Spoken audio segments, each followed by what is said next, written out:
Sharks, अभी अभी एक धासु स्कीम के बारे में पता चला है। 21 दिन में पैसा डबल। भाई थम जा, ये स्कीम नहीं स्कैम है।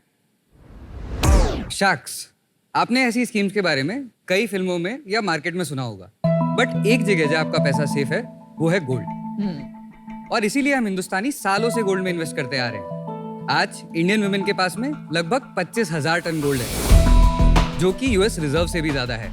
और हर साल इंडिया में लगभग 7 लाख करोड़ की गोल्ड और गोल्ड ज्वेलरी परचेज की जाती है। हमारे एस्टिमेट के हिसाब से इसमें से 20% से भी ज्यादा gold jewellery advance purchase plan या गोल्ड ज्वेलरी सेविंग्स प्लान के थ्रू खरीदी जाती है। जी हाँ शार्क्स, जैसे मेरी वाइफ शिवानी सालों से अपने पसंद के ज्वेलर के पास कुछ पैसे सेव करते आ रही है। वो होती है ना 10+1 टाइप वाली स्कीम, जिसमें शिवानी हर मंथ फिजिकली जाके उस ज्वेलर के पास कुछ पैसा डिपॉजिट करती है और ज्वेलर 11वें महीने की इंस्टॉलमेंट एज ए डिस्काउंट उसे दे देता है ताकि वो उससे ज्वेलरी खरीद सके। लेकिन शार्क्स, इन स्कीम्स में फ्लेक्सिबिलिटी का बहुत बड़ा इशू है। ना ये पैसा आप विड्रॉ कर सकते हैं और ना ही अपना ज्वेलर बदल सकते हैं। और 1 साल के बाद जो आपको ज्वेलरी खरीदनी है उसके लिए ज्वेलर आपको आज डिसाइड करना पड़ता है। और ऐसी ही प्रॉब्लम शिवानी फेस कर रही थी, इसलिए हमने हमारा ऐप बनाया प्लस। हाय शार्क्स, मैं हूँ राज और मैं हूँ वीर और हम आए हैं बैंगलोर से। प्लस एक easy to use gold and jewellery savings app है, जहां यूजर्स हर मंथ में अपने पसंद का अमाउंट सेव कर सकते हैं, जो कि आरबीआई रेगुलेटेड एसेट्स में इन्वेस्ट होता है। और पता है शार्क, सबसे बेस्ट पार्ट क्या? पिछली बार की तरह जहां वो एक ज्वेलर से टाइड अप थे, अब वो हमारे किसी भी पार्टनर ज्वेलर से ज्वेलरी डिस्काउंटेड प्राइस में खरीद सकते हैं। जी शार्क्स, हम अपने यूजर्स को देते हैं 10% का rate of return on investment, जो कि ये यूजर्स बिना किसी पेनल्टी के अपने अकाउंट में विड्रॉ कर सकते हैं। पिछले कुछ हफ्तों में 20,000 से भी ज्यादा हिंदुस्तानी हमारे ऐप से जुड़ चुके हैं और लगभग 45 लाख की सेविंग हमारे ऐप पे कर चुके हैं। हमारा ऐप स्टोर और प्ले स्टोर पे डाउनलोड करने के लिए अवेलेबल है। और हमारा विजन है कि अगले 5 साल में इस ज्वेलरी सेविंग्स मार्केट का एक साइजेबल अमाउंट हम अपनी ऐप के थ्रू चैनलाइज करें। इसी विजन को अकम्प्लिश करने के लिए हमें चाहिए आपका सपोर्ट और 60 lakh rupees for 1% equity in our company. तो शार्क्स, क्या कहते हो, आपकी इन्वेस्टमेंट को भी प्लस कर दे? Welcome to Shark Tank. Thanks. चलो अपना ऐप दिखाइए। श्योर। सो शार्क्स, हमारा ऐप प्ले स्टोर और ऐप स्टोर से आप डाउनलोड कर सकते हैं। ऐप पे सेव करने के आपके पास 2 ऑप्शन है। पहला, एक मंथली सेविंग जो आप ऑलरेडी जैसे ज्वेलर के पास कर रहे थे, आप उस तरीके से एक कंटिन्यूअस इन्वेस्टमेंट प्लान की तरह यहाँ पे सेव कर सकते हैं, जिसमें आपके पास 10% का IRR आता है। और दूसरा, वन टाइम सेविंग, जिसमें आप लमसम अमाउंट इन्वेस्ट कर सकते हैं, जिसपे 10% का एक अप्रॉक्सीमेटली फिक्स रिटर्न आता है। तो लेट्स से यूजर बोलता है कि उसे मंथली सेव करना है, तो यहाँ पे वो अपना अमाउंट और टेन्योर डिफाइन कर सकता है। सबसे बेस्ट पार्ट ये है शार्क्स कि यहाँ पे अगर आपको इंस्टॉलमेंट मिस कर लेते हैं तो इस पे कोई पेनल्टी नहीं लगती और सिर्फ 7 दिन का लॉक इन है। मतलब अगर आप 8वें दिन भी पैसा विड्रॉ करते हो तो 8 दिन का रिटर्न आपको आपके अकाउंट में मिलेगा। तो लेट्स से यूजर ने यहाँ पे हमारे ऐप पे सेव कर लिया, वो जब एक बार सेव करता है तो वो अपनी सेविंग्स इस डिजिटल पासबुक पे एक्सेस कर सकता है, जहां वो देख सकता है कि उसके कितने पेमेंट्स हो चुके हैं और अगर उसे कोई अर्ली पेमेंट करना है तो यहाँ से अर्ली पेमेंट भी कर सकता है। और इन अ सिंगल टैप अगर वो चाहे तो अपना अमाउंट यहाँ से विड्रॉ कर सकता है। तो लेट्स से अगर यूजर बोलता है उसे ज्वेलरी खरीदनी है, तो हमारे पास 320 से भी ज्यादा ज्वेलर पार्टनर्स हैं, तो वो किसी भी ज्वेलर के पास जाके अपनी अपॉइंटमेंट बुक कर सकता है। और अगर यूजर पैसा विड्रॉ करता है तो हमारी कस्टमर सक्सेस टीम भी उन्हें कॉन्टैक्ट करके उनके ज्वेलरी प्रेफरेंस समझ के उनके लिए बेस्ट डिस्काउंट्स भी हमारे ब्रांड से अवेल करती है। बट इन फ्यूचर अपडेट्स यहाँ पे ही यूजर देख पाएंगे कि कौन सा ज्वेलर उनके इस सेविंग पे और कितना बेनिफिट दे रहा है, ताकि वो सिंगल टैप में यहीं से पे भी कर पाए उस ज्वेलर के पास। पर अभी तक it doesn't make sense frankly कि ये तो बेसिकली सेविंग ऐप है और आप ज्वेलरी बता रहे हो कहाँ मिलती है। That's it. You could just put this money, if I was Aman, into Edelweiss mutual fund or any other mutual fund via SIP. ये मार्केट पूरा अनऑर्गेनाइज्ड है। जो ऑडियंस इस मार्केट में पार्टिसिपेट करती है वो आज म्यूचुअल फंड्स में इन्वेस्ट नहीं कर रही है। Is that because वो कैश मार्केट है? नहीं मैम, अवेयरनेस का इशू है, एजुकेशन का इशू है। होम मेकर्स का जो मार्केट है वो लोकल नेबरहुड या ट्रस्टेड फैमिली ज्वेलर से अटैच्ड होते हैं। महीने महीने वो पैसा जमा करते हैं and the scheme is so made up that making charges discount हो जाते हैं, ये हो जाता है, और आपका गोल्ड प्राइस भी लॉक इन हो जाता है। Gold price that is the most important. Discount हो जाते यहाँ तो हैं। सेविंग हो रही है। Both sides it works. So हमने इसको ज्वेलरी पे फोकस इसलिए रखा है क्योंकि ये जो मार्केट है ये इनोवेशन के लिए डेस्परेट है आज की डेट में। नहीं, ये बड़ी जनरल बात हो गई यार, क्या innovation? This has nothing to do with jewellery. आपने ज्वेलरी यूज केस अप्लाई कर दिया वो अलग बात है, बट जो आप कर रहे हो has nothing to do with jewellery. नहीं अनुपम, थोड़ा बहुत है, मैं हेल्प करने की कोशिश कर रहा हूँ। Okay. The jeweler is actually using this as cost of acquisition, pushing that discount back to the so the perceived जो value customer को दिखाई दे रही है और जो एग्जिस्टिंग एक बिहेवियर है इंडिया में गोल्ड ज्वेलरी खरीदने का, वो पूरी परसीव्ड वैल्यू को पैकेज किया जा रहा है यहाँ पे। ये मुझे समझ में आ रहा है। आप कस्टमर का मैथ्स और ज्वेलर का मैथ्स अलग अलग से एक बारी बहुत सिंपल तरीके से समझा दीजिए। एक यूजर जब हमारे ऐप पे सेव करता है, लेट्स से उसने वन टाइम के लिए 1 लाख रुपए सेव कर दिया मैथ्स इजी करने के लिए, Okay. उसको ऐप पे 10,000 का रिटर्न मिला, करेक्ट। तो उसकी सेविंग्स टोटल हो गई 1,10,000 हाँ। और अगर वो गोल्ड ज्वेलरी लेता है तो 3 से 5,000 का उसको एडिशनल डिस्काउंट मिलता है। 5,000 पकड़ लेते हैं। हाँ, तो 1,15,000, तो वो 1 लाख सेव करके 1,15,000 की ज्वेलरी हमारे ज्वेलर पार्टनर से कभी भी खरीद सकता है। मोटा मोटी आप ये बोल रहे हो ज्वेलर का कॉस्ट ऑफ कस्टमर एक्विजिशन 10% होता है, ये बोल रहे हो मोटा मोटी? जी। वो 10% एज एन एफिलिएट, आप वो 10% ले रहे हो, हम वो यूजर को User दिला को रहे हैं। यूजर को दे रहे हो, तो आप कैसे पैसे बना रहे हो? हम लोग जो ये इन्वेस्टमेंट होती है उसमें हमारा एक टेक रेट रहता है, तो हम उस कमीशन बेसिस पे आज पैसे बनाते हैं। कौन देता है वो कमीशन? वो NBFC। कमीशन इस एनबीएफसी से आता है जहाँ ये पैसा इन्वेस्ट होता है। बेसिकली जब ये पैसा यूजर सेव करता है तो ये पैसा एक आरबीआई रेगुलेटेड एनबीएफसी में जाता है, जो P2P एनबीएफसी है। Which one? This is Lendbox. वो 10,000 में जो एनबीएफसी से आ रहा है और जो ज्वेलर से आ रहा है, उसमें से आपको कितना मिलता है? हमें ज्वेलर से अभी कुछ भी नहीं मिलता है। Okay great.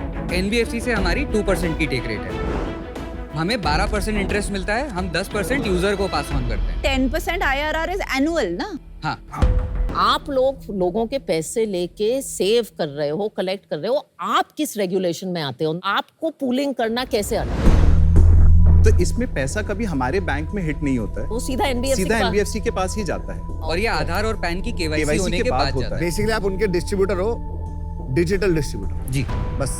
What is the underlying risk of this NBFC that you are giving money to? लैंडबॉक्स जो एनबीएफसी है, इनका एक प्रोडक्ट है पर एनम, हाँ। जो हम लोग ने इंटीग्रेट किया है। इसमें ये लोग सिर्फ 2% जनता को ये लोग लेंड करते हैं जिनका क्रेडिट स्कोर 750 एंड अबव है। और जो प्लेटफॉर्म्स पे थ्रू लेंडिंग होती है, वो प्लेटफॉर्म्स काफी नोटेबल है। जैसे क्रेडमिंट एंड भारत जी, पे जी, का similar ऐसा पैसे platforms बना है, रहे हैं, similar तो वो तो platform। बहुत हाई रिस्क बिजनेसेस है। इन प्लेटफॉर्म का एनपी है इस 0.4%। अभी है ना अभी। 0.4%, पर वो यंग कंपनी है ना, बहुत रिस्क है। How old is this NBFC? This is 6 year old. अभी उनका टोटल AUM 23,000 करोड़। क्रेड 9% देता है जी, और ये 12% 9.5 देते हैं, 9.5। जी। तो ये जो 2.5% है ना, यही रिस्क है। 12% पे लेंडिंग करोगे तो रिस्क है। Yeah. ये वही बैट लग रहा है कि मुझ में पैसा डालो क्योंकि मैं दूसरों से बेटर इन्वेस्ट कर सकूं। सारी दुनिया यही समझती है। आप मेरे को ये बात बताइए, what is the risk free rate? I think somewhere between 6.75 या 7 तक के है। चलिए 6% मान लेते हैं just for sake of conversation. That is also near risk free. There is no such thing in the world called risk free. हर percentage point जो बढ़ेगा 6% के बाद, मतलब रिस्क उतना ज्यादा बढ़ गया। तो आप कभी ये क्लेम नहीं कर सकते कि 12% में it is kind of risk free, right? So you have to first stop lying to yourself. It's not true, Sure. Right? एक 6 साल पुरानी एनबीएफसी, अभी जिसने काफी सारे साइकिल्स नहीं देखे होंगे, कुछ भी हो सकता है। 12% एक बहुत डेंजरस गेम है। So what is the other option? Let's say आप वो यूजर को 10% नहीं दे पा रहे हैं, तो आप क्या करेंगे? यूजर के लिए एक एडवेंट रिस्क थोड़ी सी यहाँ पे दिखती है, जो एनबीएफसी के फ्लेवर से आ जाती है। तो इसलिए हम लोग सेफर एसेट्स जो हमारे ऐप पे इंटीग्रेट कर रहे हैं। दूसरा, हम एफडीज भी इंटीग्रेट कर रहे हैं ऐप पे। तो सो अगर किसी यूजर फिर 10 नहीं बनेगा ना? हाँ, तो उसमें हम लोग दिखाएंगे कि एनबीएफसी में 10% बनेगा, गोल्ड में Which 2 is या better 3% actually. दिखेगा। At least ठीक वो है? transparent. हाँ, एफडी में उनको 6% बनेगा, लेट्स से वो उनको यहाँ पे दिखेगा और यूजर खुद अपने लिए डिसीजन ले पाएगा। हमारी एफडी की पार्टनरशिप ऑलरेडी हो चुकी है। किसके right? बजाज फिनसर्व के पर साथ। आप जो मार्केटिंग ऑफ जो ज्वेलर का डिस्काउंट है, जो आपका रियल यूज केस है, क्योंकि वो आज चलता है, ये तो ओवर एंड अबव दैट है, तो इसको आप 4% कर दो एंड ज्वेलर का ऐड करके आप उसको क्यों नहीं दिखाते हो? Because that's your real use case, आप वो तो छुपा रहे हो।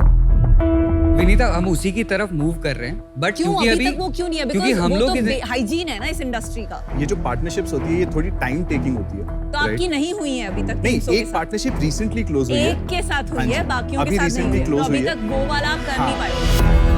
आपके सेल्स का क्या हाल है? जैसे मैंने बताया, 3 महीने पहले हमने लाइव किया था, राइट? पहले महीने में ऐप पे सेविंग्स हुई कुछ अराउंड 5 लाख। दूसरे महीने में हमारे ऐप पे सेविंग्स 10 लाख बढ़ गई, और दिवाली वाले महीने में जिसमें फेस्टिव सीजन था, उसमें हमारी सेविंग्स थोड़ी इंक्रीज हुई थी। टोटल सेविंग्स ऐप पे हो गई थी 32 लाख। ठीक है। और अभी हम लोग 45 लाख ऑलरेडी कर चुके हैं, और इस मंथ का एंड का ट्रैक है 50 लाख। ठीक है, तो और आपकी इन्वेस्टमेंट्स किसने करी है इस बिजनेस में? हमने 2 राउंड रेस किए। पहला राउंड एकदम आइडिया स्टेज पे था, जो वीकैट्स, WFC और जीतो ग्रुप के थ्रू आया था और कुछ इंडिविजुअल्स भी उसमें आए थे। हमने फंड रेस किया था 2.59 crore at 20 crore pre money valuation. Okay. उसके बाद हम लोग ने हमारा जो रिसेंट MVP है ये लॉन्च किया, और ये लॉन्च करने से पहले हमने अपना लास्ट राउंड है वो ओपन किया था, जिसमें हमने 4 करोड़ अभी रिसेंटली SHA क्लोज किया। At what valuation? This is 40 crore post money. किससे लिए पैसे? हमारे सारे एग्जिस्टिंग इन्वेस्टर्स ने रीइन्वेस्ट किया है। रेवेन्यू कितना है? यार देख लेना 50,000 रुपया हुआ इनका। हाँ, I mean virtually no. 50,000। एक टका Pre-revenue पकड़ ले। आप बोल सकते हैं हमें। Free revenue. Ji. I think jewelry market is very exciting. Last 5 years में जो brands निकल के आ रहे हैं and they're all scaling very fast, right? लेकिन आपका जो business है ना बॉस, वो jewelry business नहीं। आप एक savings/wealth management platform plus lead generation for jewelry। लेकिन ये काफी कॉम्प्लेक्स है मेरे लिए। इसका रेवेन्यू और बिजनेस मॉडल अभी तक पूरी तरह दिमाग में नहीं बैठ रहा। Okay. So for that reason I am out. I think आपकी लैक ऑफ जजमेंट जो थी कि आपने इस पैसे को एक ऐसी NBFC में डाला जो 12% इंटरेस्ट निकाल रही है, I think that is questionable. क्योंकि ऐसी रिस्क लेना इज समथिंग जो I wouldn't want to somebody who I am trusting my money with to take. ठीक है, तो I am out, but best of luck. Fundamentally मुझे आपका यूज केस स्ट्रांग नहीं लग रहा। जो आप सेविंग्स एनेबल करना चाहते हैं वो बहुत बड़े regulated platforms like mutual fund बहुत अच्छी तरीके से कर रहे हैं, और उनकी अवेयरनेस कम है लेकिन बढ़ती जा रही है। दूसरा, आई थिंक आपकी रेगुलेटरी और रिस्क की अंडरस्टैंडिंग ठीक है, not only because of this NBFC। अगर आप कल को NBFC के अलावा भी ऑप्शंस देना चाहेंगे, मुझे ये रेगुलेटरी ग्रे एरिया लग रहा है, इसलिए आई एम आउट। आपने MSS का नाम सुना है? MSS होता है मम्मी सेविंग स्कीम। जब कहीं पैसे नहीं होते ना तो मम्मी के पास पैसे निकल आते हैं। एक साइकोलॉजी होती है मॉम्स की कि सेविंग करनी है, कहीं पे रखना है जो बाकी रिस्क से अलग हो। वो यहाँ पे कभी नहीं आएंगी क्योंकि ये वैसे ही इतना रिस्की है। और वो लोकल अपने ज्वेलर के पास भी क्यों जाती हैं? क्योंकि उनको उस पर ट्रस्ट है। वो आपके पास कभी नहीं। अभी आप कैसे इसको आप प्रोडक्ट मार्केट फिट करके क्या करोगे, कैसे घुमाओगे, क्या कॉम्प्लिकेशन करोगे, मुझे नहीं पता। अनफॉर्चुनेटली मैं इससे आउट हूँ। ये जो मेकिंग चार्जेस वाला पार्ट है वो अगर काम नहीं करेगा, और ये अगर IRR जो आप 10% की दे रहे हैं वो 5% के आसपास, 4-5-6% के आसपास ही रहे, तो वो बिजनेस काम करेगा कि नहीं करेगा? आपका ऑनेस्ट ओपिनियन क्या है? जी करेगा। कैसे करेगा? 4 से 5% का इंटरेस्ट रिस्क फ्री सेविंग से, और लगभग 8 से 9% का जो डिस्काउंट है वो जूलर की तरफ से हमारे पास में आज भी अवेलेबल है। हमने P2P से स्टार्ट इसलिए किया क्योंकि हमें जो फ्लेक्सिबिलिटी चाहिए थी वो हमें वहां पर मिली, और ऐसा नहीं क्या कि फ्लेक्सिबिलिटी चाहिए थी आपको? हमें फ्लेक्सिबिलिटी चाहिए थी विड्रॉल की, ताकि ये यूजर अपना पैसा जब मर्जी तब विड्रॉ कर सकते हैं। और हमें इंटीग्रेशन जल्दी करके मार्केट में वैलिडेट करना था कि क्या हमारे यूजर्स हमें ट्रस्ट कर पा रहे हैं और इस ऐप पे सेव कर रहे हैं। अभी हमारे पास में सारे 320 ज्वेलर्स के पास में एक डिस्काउंट ऑलरेडी डिसाइडेड है। ज्वेलर के साथ डील क्या है? हर एक ज्वेलर की अलग डील है। तो एवरेज डील क्या है? एवरेज डील आप मान के चलिए डायमंड पे लगभग 6 से 8% और गोल्ड पे 2 से 5%। Okay, I am willing to take a bet. Right. 60 lakhs at 40 crore valuation, 1.5%. That's the offer. चलो झप्पी दे दो, खत्म। It's a great Yeah, offer. it's a great offer.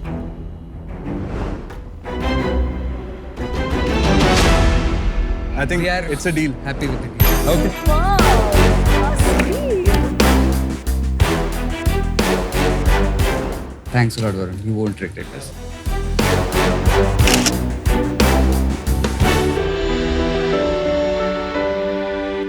Founder better लगे मेरे को। वो स्पेस बन रहा है। अगर आपने काफी सारा जूलर्स टाइप कर लिए और उनसे आपने डिस्काउंट्स अच्छे खींचने शुरू कर दिए, it become the treasury management business, the float business. हाँ.